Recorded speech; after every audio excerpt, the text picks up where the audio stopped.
Muy buenas, estamos en el segundo vídeo referente a este tema de función digestiva y respiratoria. En el anterior vídeo vimos un poco la anatomía del aparato digestivo, ¿de acuerdo? Vimos que era un tubo que empezaba por la boca, terminaba en el ano y que pasaba por una serie de estructuras con una función diferente, y vimos un poquito pues el proceso que se producía en cada una. Ahora en este segundo vídeo vamos a ver sobre todo el proceso de digestión un poquito más a fondo.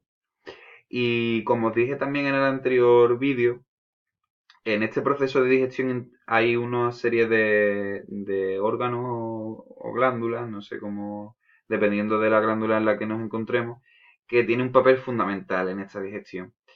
La primera que nos vamos a encontrar de estas glándulas anejas, que serían tres, ¿de acuerdo? Son las glándulas salivales. Las glándulas salivales son las primeras que intervienen en este proceso de digestión. Tenemos tres, como vemos aquí en esta foto. La parótida, que se encuentra detrás y algo delante del oído.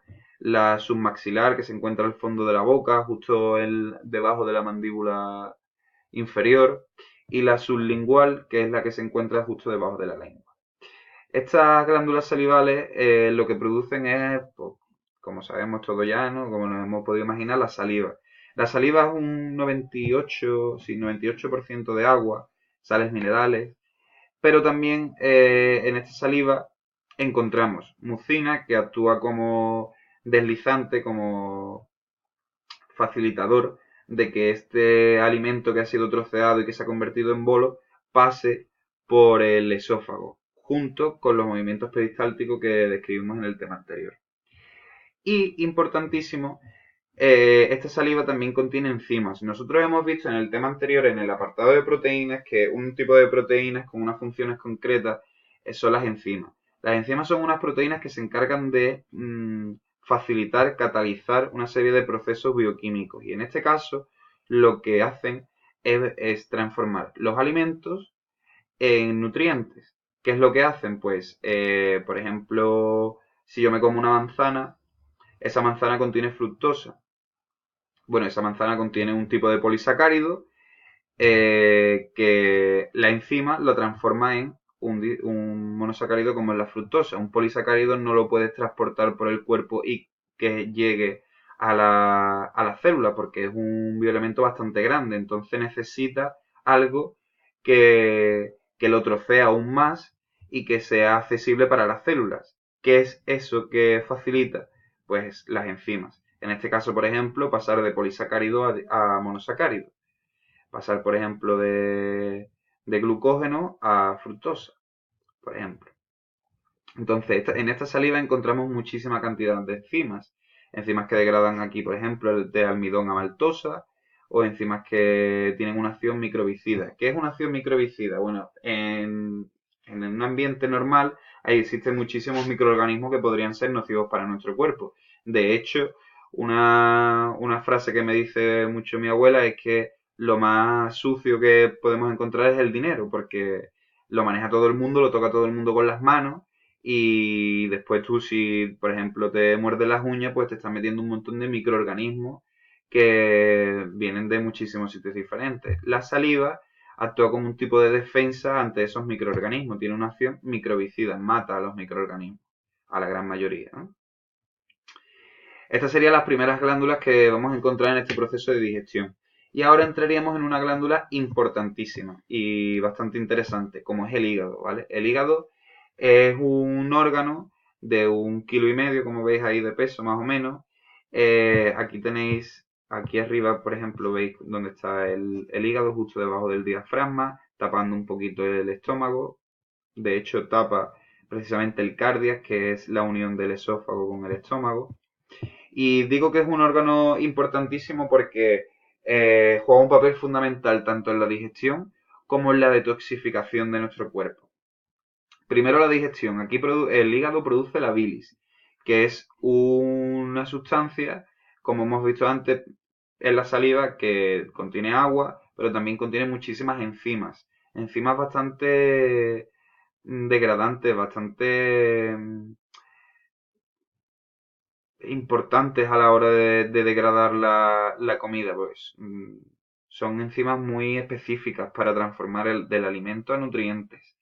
Esta bilis, el hígado está continuamente generando bilis, por lo tanto se tiene que acumular en algún sitio. Ese sitio concreto es la vesícula biliar, que la tenéis aquí, ¿veis? Este pequeño saco conectado con el hígado. Digo que es un órgano bastante interesante porque, aparte de producir la bilis, tiene un papel fundamental en la detoxificación de sustancias nocivas para el cuerpo. Por ejemplo, el alcohol. El hígado es el órgano que más trabaja cuando ingerimos alcohol. De hecho, una enfermedad que padecen los alcohólicos es la cirrosis, que es la degradación del hígado por un exceso de alcohol, un exceso de esfuerzo del hígado, que al final pues terminan por... Uy, perdón. Al final terminan por expulsarlo, ¿no? A través del vómito. También digo que es un órgano bastante interesante porque es de los pocos sitios o partes de nuestro cuerpo que se está autorregenerando más o menos continuamente. Es un órgano que tiene la capacidad de que las células que van muriendo, pues va generando unas nuevas, entonces el hígado como que sigue produciendo o teniendo su función más o menos activa hasta llegado a un punto. Si tú haces trabajar demasiado tu hígado, puede llegar un momento en el que el hígado diga hasta aquí llegué y eso te produzca pues bastantes enfermedades importantes en el cuerpo. Pero sobre todo la función principal os tenéis que quedar con que produce la bilis, que se acumula en la vesícula biliar. Esta bilis va a ir a parar al duodeno. Veis aquí que está conectado la vesícula biliar, el hígado, por este conducto, el conducto hepático, por el principio del aparato o sistema delgado, ¿no? Que recuerdo que el principio de este sistema delgado es el duodeno, intestino delgado. Y la última glándula aneja que vamos a ver en este apartado sería el páncreas, que también juega un papel fundamental el páncreas. El páncreas, lo veis aquí, también está conectado con el duodeno, veis que todo esto vierte en su contenido al duodeno y juega un papel fundamental y es bastante curioso también esta glándula porque tiene una doble función. Una función endocrina que actúa, aquí la tenéis, una glándula mixta con una parte endocrina, ya que produce hormonas. Estas hormonas se encargan de mantener el equilibrio en los niveles de unas hormonas que son la insulina y el glucagón, es decir, mantienen los niveles de azúcar en nuestro cuerpo estables. De hecho, las personas que son diabéticas, pues su principal eh, el motivo por el que son diabéticas es este, que el páncreas no produce la suficiente insulina necesaria para mantener los niveles de azúcar estables. Pero también tiene una función exocrina, ya que produce una sustancia que es expulsada a una cavidad interna, como es el intestino delgado. ¿Cuál es esa sustancia? El jugo pancreático, que también es una serie de enzimas y agua que ayudan a degradar el alimento. De manera que estas serían las tres glándulas principales en el proceso de digestión. Pero este proceso de digestión, aunque lo hemos ido viendo parte por parte, es un proceso continuo, que lo tenéis en el siguiente apartado de aquí. Aquí tenéis los 4 procesos que intervienen en lo que es la función de digestión del aparato digestivo. Vamos a verlo poco a poco. El primero que encontramos, como veis aquí, es la ingestión. Básicamente el introducir el alimento en nuestra boca. Una cosa curiosa es que la insalivación, que es el producir la saliva por las glándulas salivales que tenemos aquí en la boca, se produce antes de meternos el alimento en la boca. Esto es una cosa que parece relativamente obvia, pero que se descubrió hace relativamente poco. Fue un científico llamado Pavlov que utilizaba un perro y llegó a la conclusión del condicionamiento clásico. Os lo digo como curiosidad, él lo que hacía era coger un perro y cada vez que le daba comida antes le tocaba una campana. El perro asoció la campana con que a él pues le iban a dar comida. Entonces cada vez que escuchaba la campana el perro producía saliva porque sabía que iba a comer. De esa manera descubrió también que a los animales en general, incluidos nosotros, nos funcionan mejor los estímulos positivos que los estímulos negativos, ya que tenía al lado otro perro e intentó enseñarle lo mismo a los dos perros, a uno con estímulos positivos como podía ser la comida y a otro con estímulos negativos, como podía ser en este caso descargas eléctricas. Y descubrió que al que le daba estímulos positivos aprendía las cosas mucho más rápido y con más ganas que el que aprendía pues a través de descargas eléctricas o PAL. Como curiosidad de la insalivación, se produce esta saliva antes de meternos el alimento en la boca. Una vez que nos metemos el alimento en la boca, se produce la masticación, un tipo de digestión mecánica gracias a las mandíbulas, los dientes, los distintos tipos de dientes que tenemos. Dependiendo de nuestra dieta tendremos dientes distintos, no como organismo, ya que nosotros nacemos con los mismos dientes, pero sí dependiendo de la especie. Nosotros somos especies omnívoras, comemos tanto carne como vegetales o plantas. Entonces necesitamos esta variedad de dientes que hemos visto en el vídeo anterior, los incisivos, los caninos, los molares, los premolares. Y por último tendríamos la deglución, que juega un papel fundamental el esófago. Hemos visto antes que el esófago produce una serie de movimientos peristálticos que ayudan a que baje hasta el estómago. Una vez que el alimento llega al estómago, se produce la digestión como tal, que es el paso, volvemos a repetir, de alimento a nutrientes.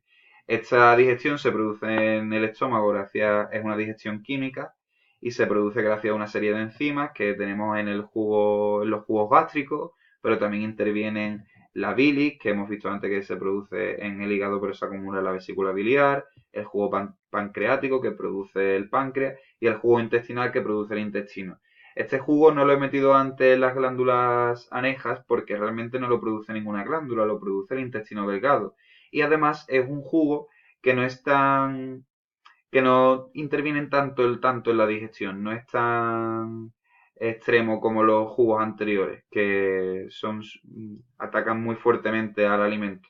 Es también una manera de ayudar a desplazar este bolo alimenticio por todo el intestino delgado y que no se acumule en ciertas partes, ya que ahí estás continuamente absorbiendo nutrientes, absorbiendo agua, entonces cada vez eso se va pasando a ser más duro, entonces es más difícil que pase por el intestino delgado. Aquí tenéis una serie de palabras que, bueno, veremos en clase más atentamente, pero básicamente lo importante de la digestión es eso. Después tendríamos la absorción, que como hemos dicho antes se produce tanto en el intestino delgado, sobre todo nutrientes, como en el intestino grueso gracias a esas microvellosidades del tejido epitelial.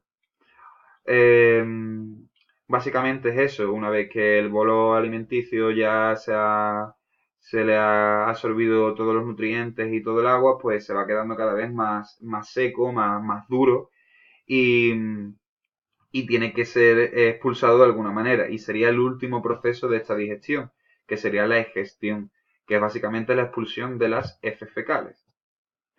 ¿Por dónde? Pues en el final del intestino grueso, una vez que ya ha pasado por todo el proceso desde la boca, todo el intestino delgado, intestino grueso, se ha absorbido ya todo lo que se podía absorber de ese alimento, se tiene que expulsar por el ano o por el recto. Bueno, el recto termina en el ano, ¿vale? Y interviene sobre todo el intestino grueso. Y este sería, pues bueno, el proceso de digestión eh, completo. Aquí tenéis una tabla en la que aparece donde determinados bioelementos se absorben o se degradan en distintas partes del cuerpo, ¿no? En la boca sobre todo se degradan los glúcidos y se transforman en monosacáridos. Como he dicho antes, cuanto más chica sea el bioelemento, más fácil es que llegue a la célula. Por lo tanto, no podemos intentar que a una neurona le llegue un polisacárido que es una estructura muy grande. Necesita que lleguen estructuras cuanto más chicas mejor para nutrirse. En este caso, los monosacáridos. Las proteínas, pues los aminoácidos y los lípidos, pues la glicerina y ácidos grasos que son parte de que es lo que forman los glicéridos y esteroides, que es lo que hemos visto en el tema pasado. Y nada, esto es lo que nos quedaba de todo lo referente al sistema digestivo y en el siguiente vídeo pues veremos el sistema respiratorio. Un saludo.